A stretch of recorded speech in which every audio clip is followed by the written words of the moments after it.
Ouvidos para ouvir, ouça o que o Espírito Santo diz à igreja. Que essa noite ele possa falar aos nossos corações. Atos capítulo 3.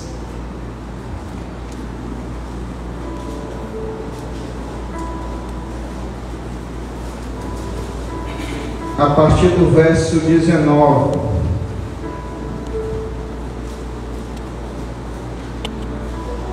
Atos capítulo 3, verso 19.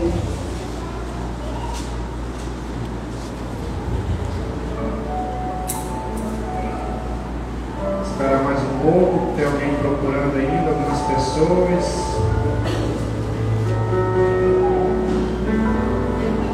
Atos capítulo 3, verso 19 em diante.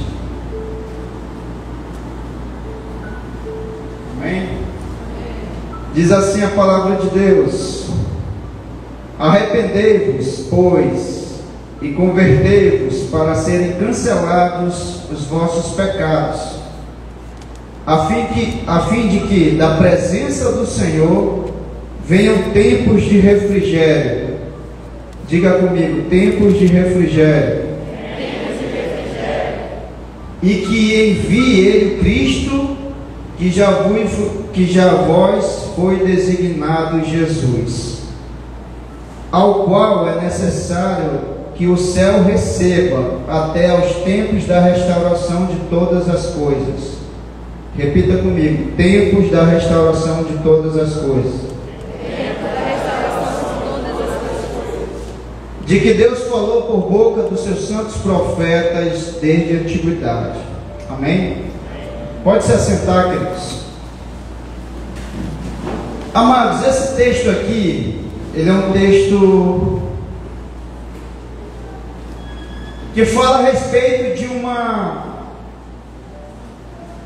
de todo um contexto de algo que aconteceu de forma sobrenatural, que foi justamente a cura do aleijado que estava assentado ali no templo, na porta do templo, esperando as pessoas passarem e derem uma esmola para ele. Então, quando você lê aí esse texto que nós acabamos de ler, a gente volta um pouco, vê a história do homem aleijado, e aí depois que acontece o milagre do homem aleijado, Pedro começa a fazer o seu discurso, e o seu discurso começa a partir do verso 11. Ele começa a falar a respeito da cura desse aleijado, uma cura sobrenatural de um homem que não andava, de um homem que não tinha mais esperança nenhuma, de um homem que estava ali na porta do templo, no lugar que representava praticamente a presença de Deus, o sagrado, mas aquele homem ali estava naquele local, estava diante daquela situação, sem nenhuma esperança de vida. Esse homem aqui tinha apenas um costume, que era justamente pedir esmola. As esmolas eram o seu escape, a solução para os seus problemas. Era um homem que vivia tempos difíceis na sua vida, e eu queria justamente falar sobre isso. Tempos difíceis que nós estamos vivendo. Talvez aquele homem ali represente tudo aquilo que nós estamos vivendo. Tempos difíceis, tempos desesperadores, tempos que talvez muitas pessoas não encontrem solução ou esperança em nenhum lugar. E esse homem aqui representa tudo isso que nós estamos vivendo. Tempos difíceis, tempos de pandemia, abre as coisas, fecha as coisas, e nós estamos vivendo esses tempos tão difíceis para todos nós. Mas meditando nesse texto aqui, amados, e principalmente nos versículos que nós lemos, que foi o verso 19, o verso 20 e o verso 22, fala de dois tempos, de momentos específicos na história. Quando a Bíblia diz, ou se refere a tempos de refrigério e tempos de restauração de todas as coisas, tempos de refrigério, ele fala lá no verso 20, e tempos de refrigério e a restauração de todas as coisas, ele cita lá no verso 21, de forma bem clara na sua Bíblia aí. Ele diz que existem dois tempos: tempos de refrigério e tempos de restauração de todas as coisas. E quando nós estudamos de uma maneira bem clara esse texto está nos dando uma palavra de esperança para qualquer momento difícil que nós estamos passando. Mas para que a gente entenda esses dois tempos que Pedro citou aqui no capítulo 3 de Atos, a gente precisa entender um outro tempo que a Bíblia também cita, e é o primeiro tempo, o primeiro momento, o primeiro acontecimento na história que eu gostaria de compartilhar com vocês nessa noite. Abra sua Bíblia em Gálatas capítulo 4, verso 4. Gálatas capítulo 4, verso 4.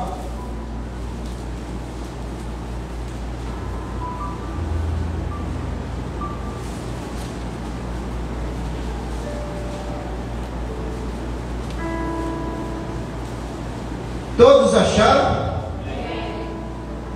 Olha o que diz a palavra de Deus.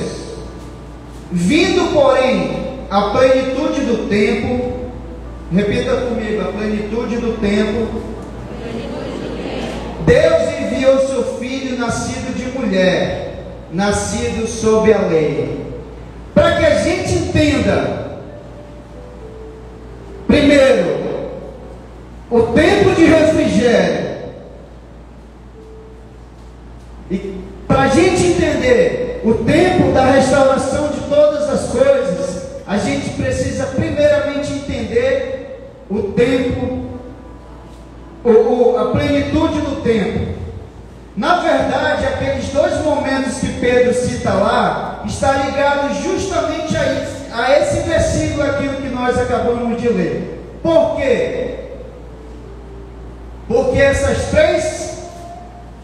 três tempos que eu estou compartilhando com vocês representam três momentos da história da humanidade. Quando você lê lá o verso 19 e o verso 20, sem desmarcar aí Gálatas, volta lá. Pedro cita os dois tempos no plural, certo? Ele usa tempos de refrigério e no verso 21 tempos da restauração de todas as coisas. Mas quando a gente lê lá em Gálatas, onde nós lemos, ele fala a plenitude do tempo. Vamos falar primeiramente da plenitude do tempo.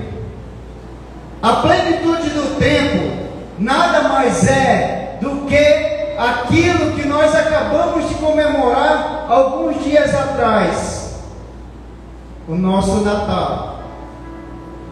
A plenitude do tempo significa nada mais, nada menos do que o envio de Jesus Cristo a toda a humanidade.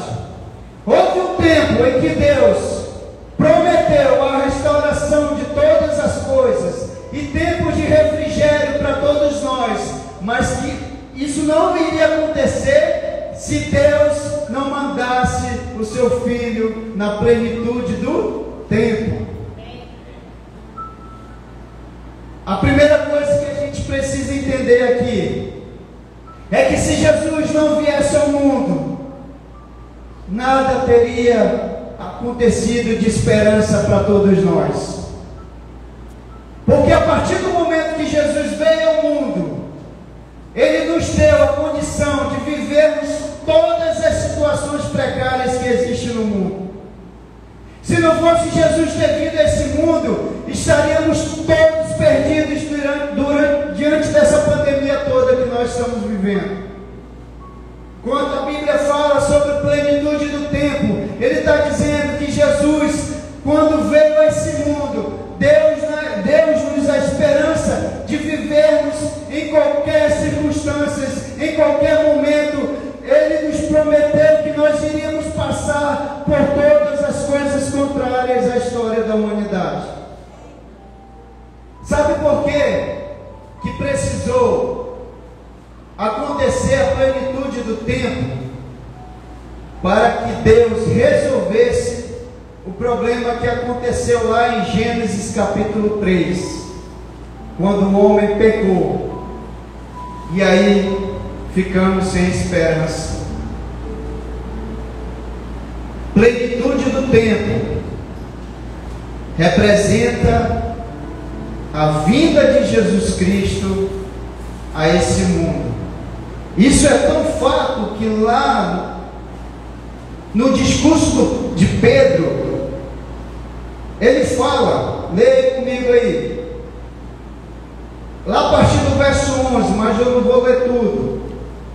Vamos ler aqui a partir do verso 13, quando ele diz assim, ó: o Deus de Abraão, de Isaac, de Jacó, o Deus de nossos pais, glorificou a seu servo Jesus, a quem vós traístes e negastes perante Pilatos, quando este havia decidido soltá-lo. Vós, porém, negaste o santo e o justo, e pediste que vos concedesse um homicida. Desçaste, mataste o autor da vida, a quem Deus ressuscitou dentre os mortos, do que nós somos testemunhas. Pela fé, em nome desse Jesus, é que este mesmo nome fortaleceu este homem, que agora vedes e reconheceis. Sim, a fé que veio por meio de Jesus, deu a este saúde perfeita na presença de todos vós. Aleluia, queridos. Por que nós temos que se desesperar diante de uma pandemia dessa? Se nenhum momento da nossa vida, da vida da igreja, pode ser tão difícil, pode ser tão mais poderoso do que aquele Deus que nós servimos. Estamos passando por momentos difíceis, sim, mas a plenitude do tempo nos deu a condição de vivermos qualquer situação.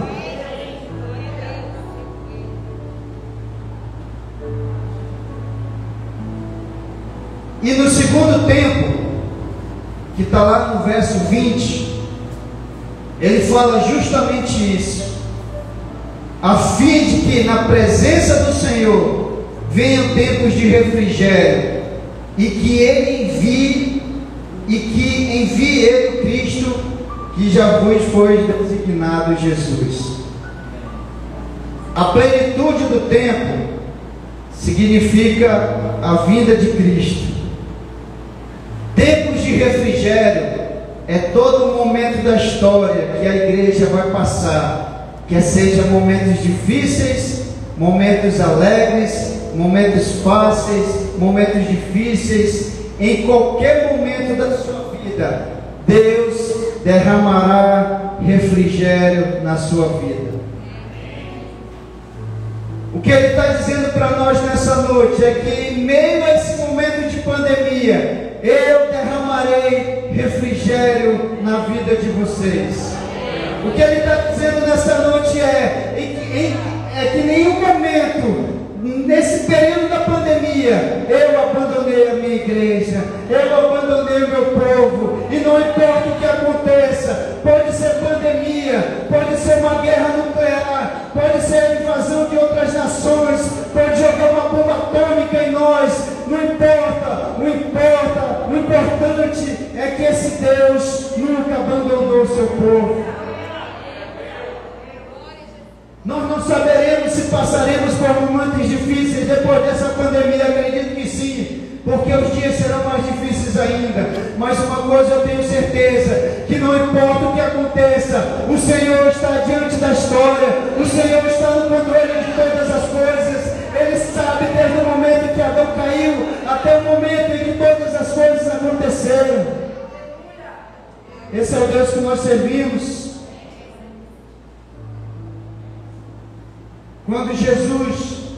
Quando Deus, na plenitude do tempo, mandou Jesus, Ele deu o resultado de tudo aquilo que nós precisávamos.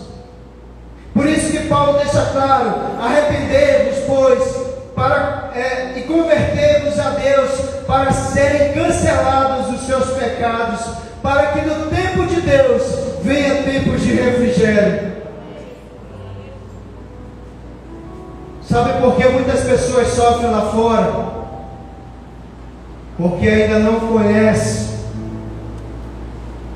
a plenitude do tempo, nunca ouviram falar sobre isso, ou se já ouviram, mas nunca tiveram uma experiência como nós tivemos, de um dia reconhecer que nós servimos a um Deus que nos ama, que nos resgatou, que mandou seu Filho para nos salvar.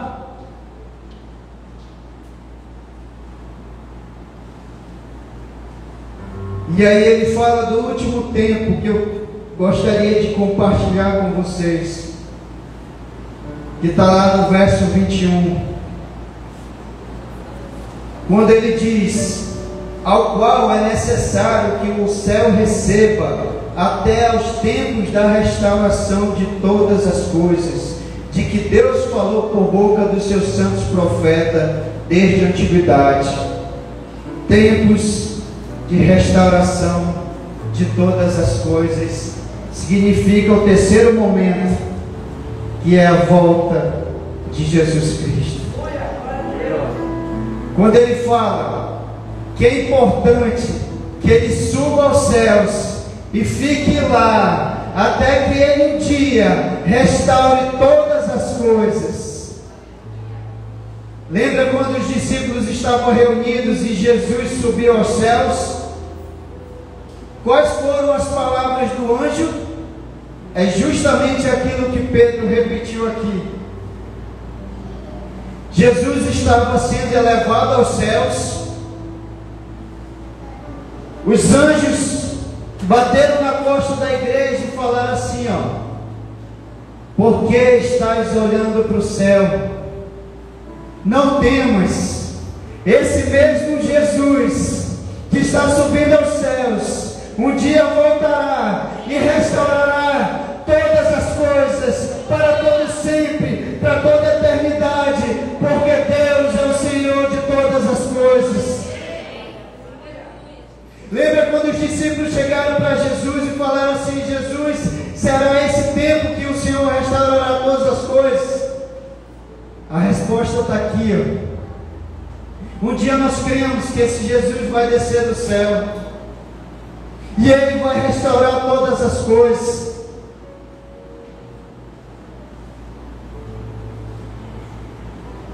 Eu queria que você saísse daqui nessa noite sabendo de duas coisas dentro dessa mensagem de hoje: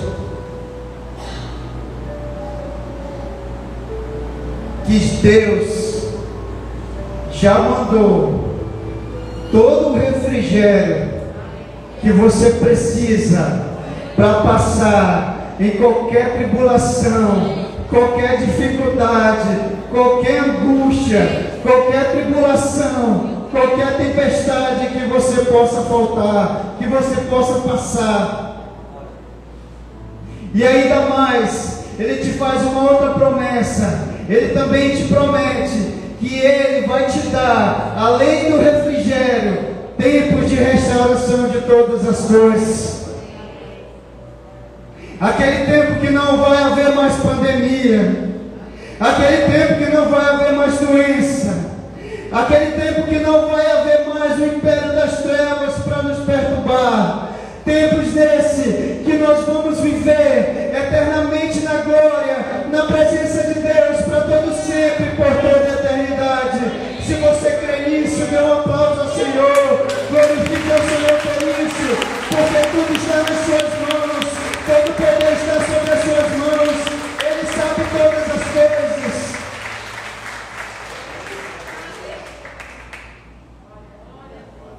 Se Paulo estivesse aqui no nosso meio e ele pegasse Covid, sabe o que ele ia falar?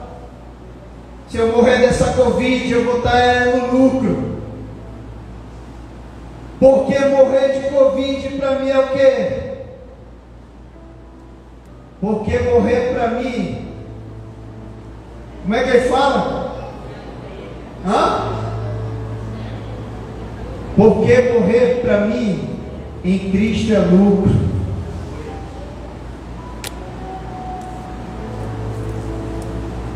Um homem desse, quando fala isso, é porque a sua esperança não está apenas limitada a essa terra.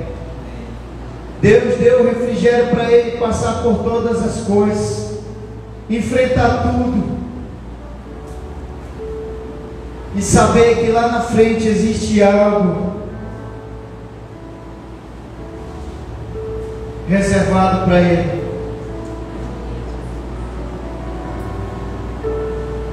E eu lendo esse texto aqui, amados, eu pego outro exemplo de um homem de Deus aqui, que foi justamente Pedro. Pedro representa a igreja de Cristo. Olha só como é que é interessante a palavra de Deus.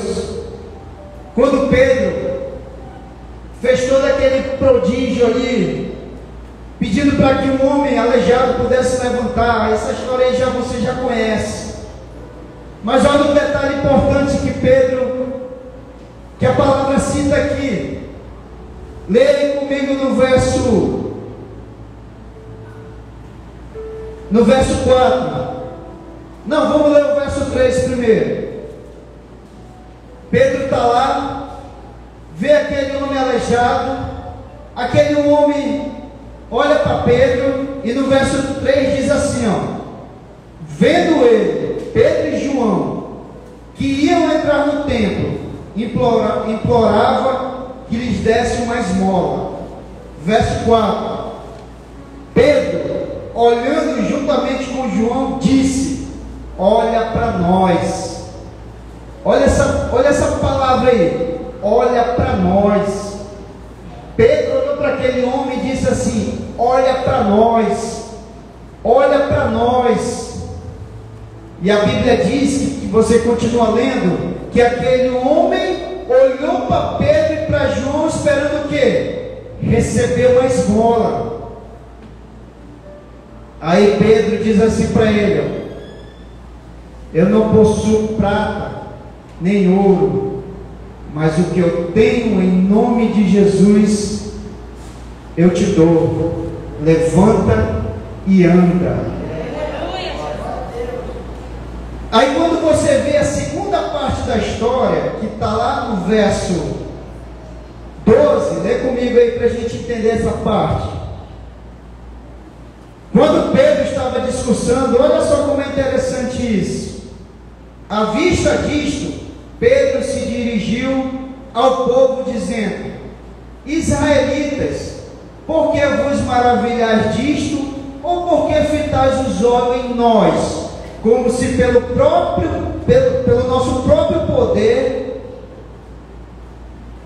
ou piedade o tivéssemos feito andar? Gente, eu li aqui 2 versículos para vocês. No primeiro, Pedro pede para aquele homem olhar para ele. Já no segundo momento, ele pede para as pessoas: não olhem para nós. Mas sabe por que ele falou isso? para mostrar que quem vai fazer a diferença nessa terra é a igreja, o povo de Deus, e o Deus que Ele serve, que somos nós. Quando Pedro disse assim: olhe para mim, olhe para nós, Pedro estava se dirigindo à igreja. Lá no outro momento ele disse: não olhe para nós, olhe para Cristo, porque Ele é a razão de todas as coisas. Diante desse texto eu entendo, queridos, que a esperança do mundo é a igreja e o Deus que nós servimos. Nós somos carta aberta ao mundo, nós somos esperança para o mundo. A igreja tem que fazer a diferença nesse momento. Porque lá no outro momento, lá, Pedro poderia dizer bem assim: olha, ei, por que vocês estão olhando para mim? Olhe para mim mesmo. É Ele que tem o poder. Não, ele falou: por que vocês estão olhando para mim? Esse Deus que nós servimos fez todas essas coisas na vida desse homem. O Deus que nós servimos trouxe a esperança para esse homem que não andava, que estava aleijado, que não podia andar, que estava sem esperança. E eu entendo que nós somos, quando eu falo nós, somos a esperança desse mundo. A igreja de Cristo espalhada por todo o mundo é a esperança desse mundo.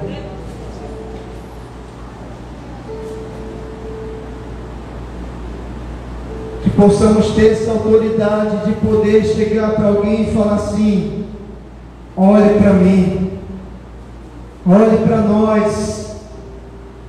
nós, igreja, olha para nós, porque nós somos o povo escolhido de Deus, propriedade exclusiva de Deus, raça eleita, sacerdócio real, nação santa, povo de propriedade exclusiva de Deus, a fim de transmitir as boas novas a todas as pessoas no mundo.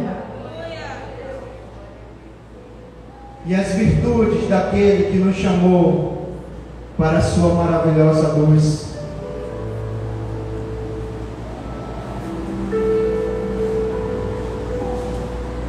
Sabe, queridos,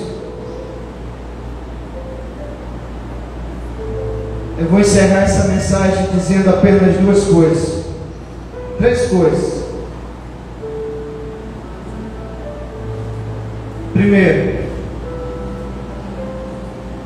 que Deus sempre teve esperança, que Deus sempre esteve conosco,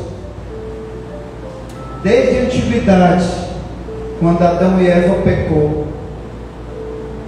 Deus esteve conosco durante toda a história da raça humana, e Deus estará conosco na eternidade. Plenitude dos tempos, plenitude do tempo, tempos de refrigério e tempos de restauração de todas as coisas. Nada mais, não significa nada mais, nada menos do que Deus está no controle de todas as coisas. O que temeremos? O que temeremos do que vai ser daqui a alguns dias? O que temeremos se essa pandemia não passar? Eu só sei de uma coisa: que Deus está presente em cada segundo da história da humanidade, porque Ele é o Senhor de todas as coisas. Queria que você ficasse em pé nesse momento.